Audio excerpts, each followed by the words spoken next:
हाँ भाई ध्यान दो। चलिए देखिए, एग्जाम्पल नंबर 6 है आपका, 5 एग्जाम्पल आपका हो गया है। ठीक है, अब 5 एग्जाम्पल के बाद ये छठवां एग्जाम्पल है। हाँ, पीछे वाले प्राणी ध्यान दें।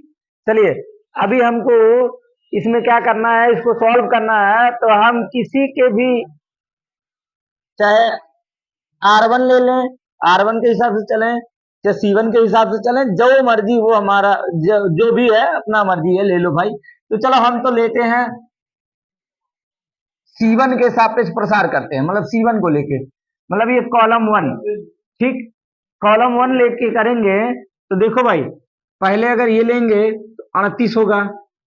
जब इसको लेंगे तो ये चला जाएगा, ये चला जाएगा, ये स्तंभ चला गया, ये पंक्ति चली गई। 38 जिस पंक्ति में है, तो भाई ओए धीरे, तेज तेज बोल रहा, हमसे ज्यादा तेज तो वही बोल रहा है, सुनाइए नहीं दे रहा है।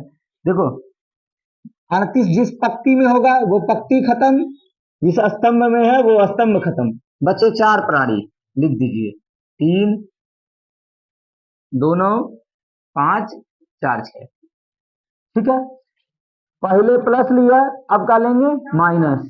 ठीक, अब 16, तो जिस स्तंभ में है वो स्तंभ खत्म, जिस पंक्ति में है वो पंक्ति खत्म। मतलब इस प्रकार से गया, इस प्रकार से गया, तो बचा 7, 63, 5, 46। ठीक, पहले प्लस लिया, माइनस लिया, फिर क्या लेंगे, प्लस लेंगे। चलिए 27, तो 27 जिस पंक्ति में है वो पंक्ति खत्म, जिस स्तंभ में है वो स्तंभ खत्म। बच गया 7, 63, 3। ठीक है भाई, बराबर 0।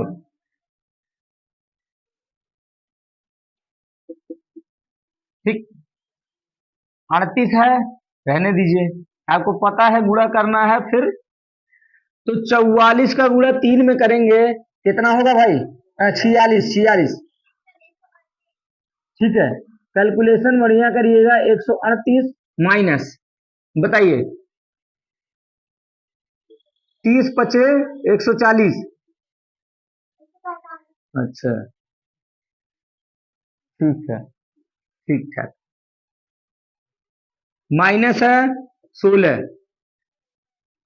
अच्छा, 7 का गुणा 46 में करना है,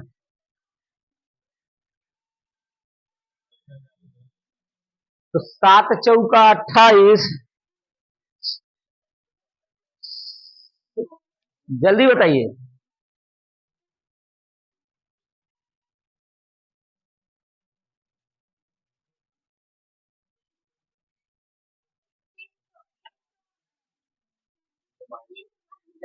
322 माइनस 63 का गुणा 5 में करिए,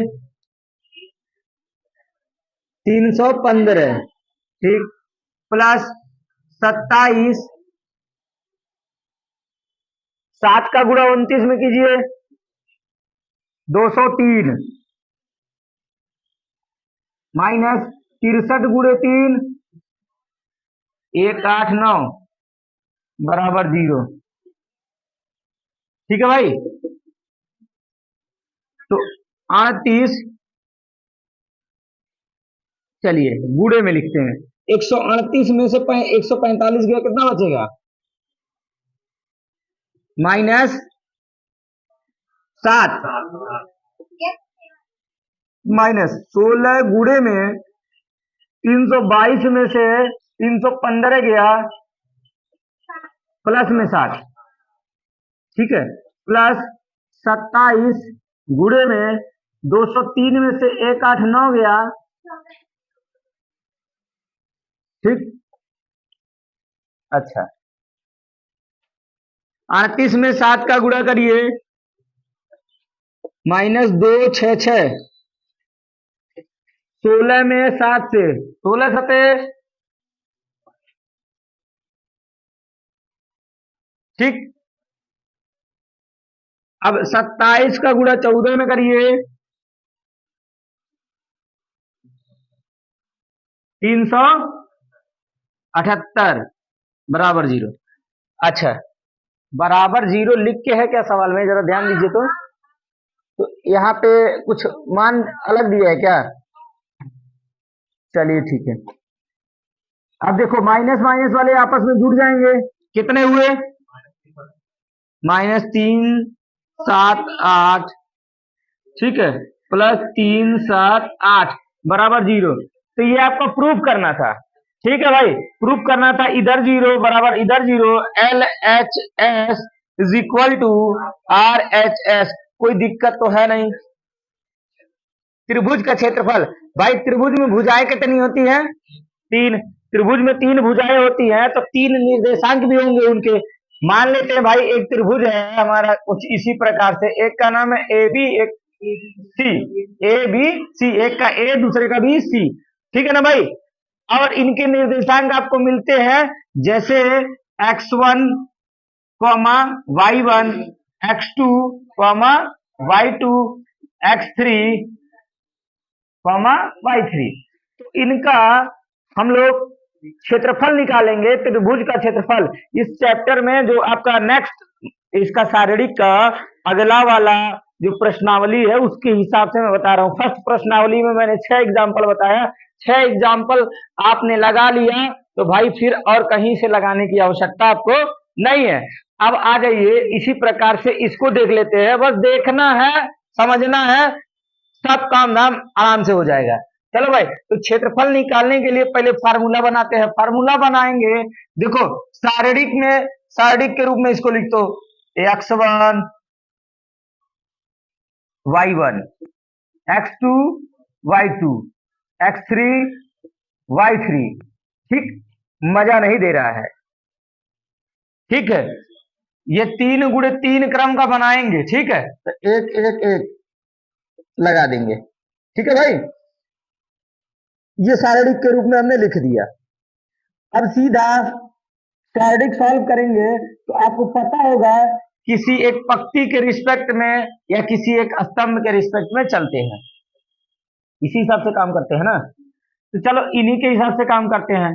तो हाई स्तंभ लेके चलते हैं। देखो मैंने आपको एग्जाम्पल इसके पहले बताया था, तो उसमें आपको बोला था कि भाई नीचे लिख दीजिएगा कि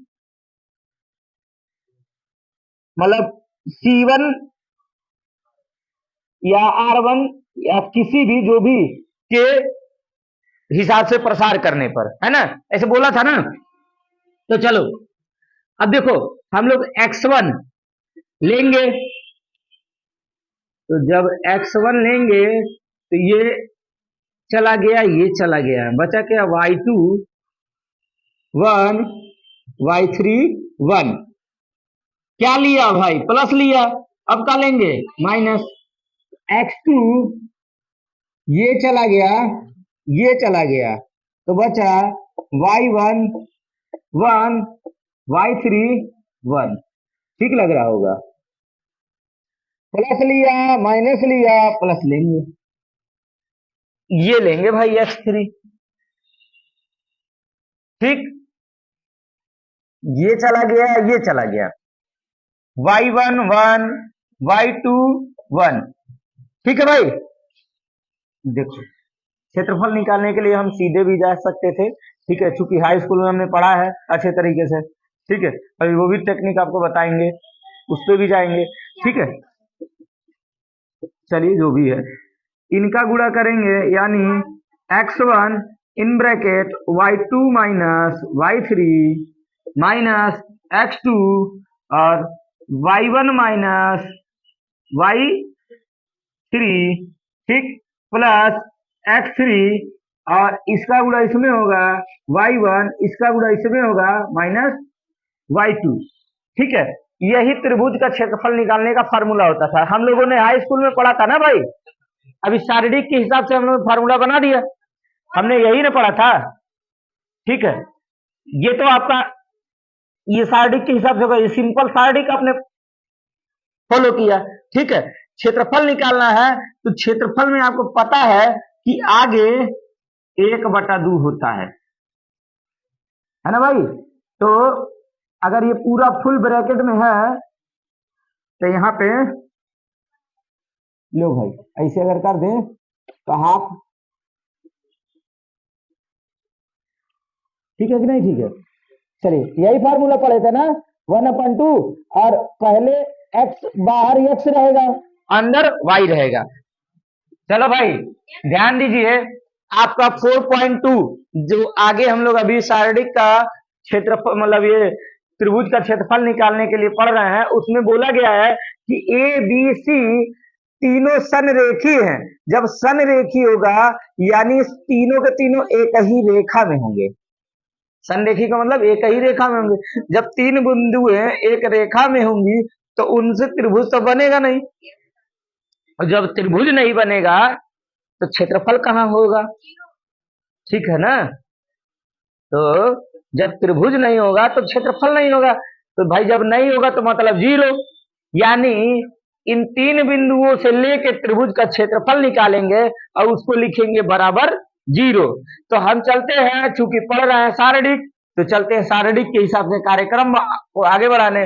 तो भाई हम इनको शारीरिक के रूप में लिखेंगे हाफ, क्षेत्रफल निकालने के लिए हम लोग यही करते हैं ना। तो हाफ m-1 2 1 4 5, ये लाइन खाली है तो 1 1 1 ले भैया बराबर 0। ठीक है, शारीरिक सॉल्व करना आप जानते हैं। तो भाई 1/2 है, उधर गुणा होगा 0 में तो हो जाएगा 0, तो 1/2 का तो ऐसे ही अंतिम संस्कार हो गया। ठीक है, कोई लेना देना है ये नहीं, उनसे मतलब है नहीं है। ठीक है, तो जाइन दो। अब हम लोग अपना कांड करते हैं, यम, ठीक है, ऐसे लेके ऐसे लेंगे, फिर इनको रखेंगे, फिर और करेंगे, हम कुछ नहीं करेंगे। ठीक है, क्योंकि हम लोग सीख लिए हैं। ठीक है भाई साहब, हम लोग सीख लिए हैं। जैसे मान लीजिए बचपन में आपको चलने नहीं आता था, तो पहले आप लोग क्या करते थे, रेंगते थे। ठीक है, रेंगते थे और लकड़ी उकड़ी वाला पकड़ के चलते थे, गोल गोल होता है उसमें घूमते थे। ठीक है, अब जब सीख गए चलना, फिर भी वही स्टाइल मारेंगे, ठीक नहीं लगेगा। तो हम लोग भी पहले सीखे है ना, सीख गए, अब वही स्टाइल मारेंगे, ठीक नहीं लगेगा। भाई इसको लेंगे, ये जाएगा ये जाएगा, ये रखेंगे, ठीक, आगे बढ़ेंगे, इतना लाइन वो खत्म होगा। इसको लेंगे, ये खत्म, इसका गुणा इसमें होगा, एक एकम 1 -5। ठीक, पहले लिया प्लस, फिर लेंगे माइनस। ठीक है भाई, 2, ये गया -1 और -5, भाई गुणा होगा ना, प्लस लिया माइनस लिया फिर प्लस। ओहो भाई यहाँ पे 4 है ना, 4, ये चला गया, ये चला गया, यही बचे हैं, इनका गुणा इसमें, फिर -1 बराबर भाई साहब -4 होगा, 5 में गुणा होगा तो -4 m। अरे भाई m में गुणा होगा, 5 में बोल दिया गलती से। ठीक है, अब देखिए -6 गुणा होगा 2 में +12। ठीक, -2 4 में गुणा होगा -1 बराबर भाई साहब। ठीक है, अब देखिए इनका बचेगा प्लस में 4, ये माइनस में 4m है, तो इसको उधर भेजे या फिर इधर उधर कर ले, तो आप लोग समझदार है ये हैं। ठीक है, -4m बराबर -4, यही होगा ना। ठीक है, माइनस माइनस खत्म, 4 से 4 खत्म, तो m बराबर 1। ठीक है भाई, आपको यही पता करना था। ठीक है, जब भी देगा कि भाई साहब लोग संरेख है तो इनका मान निकालिए, उनका मान निकालिए, तो जब संरेख होंगे तो त्रिभुज नहीं बनेगा, जब त्रिभुज नहीं बनेगा तो त्रिभुज का क्षेत्रफल नहीं होगा, लेकिन हम जरूर निकालेंगे त्रिभुज का क्षेत्रफल और लिख देंगे बराबर 0, इधर उधर करेंगे। ठीक है, जिनका निकालना होगा उनको रोक लेंगे, बाकी को भेज देंगे, ऑटोमेटिक आपका आ जाएगा। ठीक है।